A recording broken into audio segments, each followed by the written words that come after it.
Isa ang patay habang 12 ang sugatan ng araruhin ng isang SUV. Ang arcade ng isang mall sa Cavite. Yung driver nakaidlip daw sa loob ng sasakyan nang bigla itong umarangkada.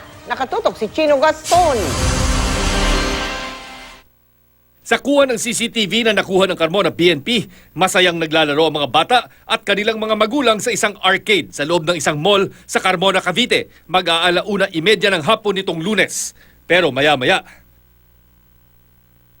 biglang lumusot sa pader ang isang pulang SUV.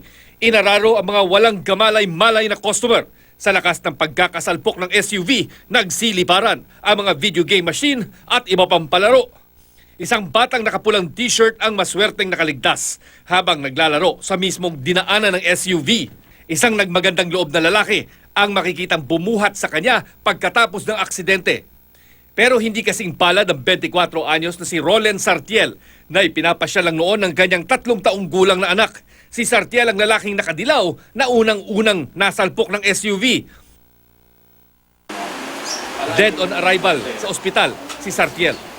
Ang kanyang anak naman, kasulukuyang ginagamot sa ospital matapos magtamon ng sugat sa ulo at sa magkabilang binti. Aksidente po, wala man tayong magagawa. Kailangan tanggapin na lang kahit masakit. Pero syempre, mananagot yung dapat managot.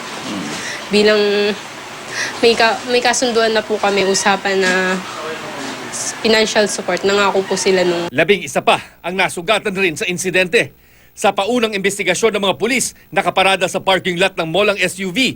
Nakaidlip daw sa loob ng sasakyan ang driver na si Rosendo Mamukod nang bigla raw umarangkada ang sasakyan. Isinugod din siya sa ospital pagkatapos ng aksidente matapos tumaas ang presyon ng kanyang dugo. Ayon sa pulisya, nangako ang pamilya ni Mamukod na tutulong sa pamilya ng nasawi at mga nasugatan. The base naman din doon sa investigation, isang aksidente talaga.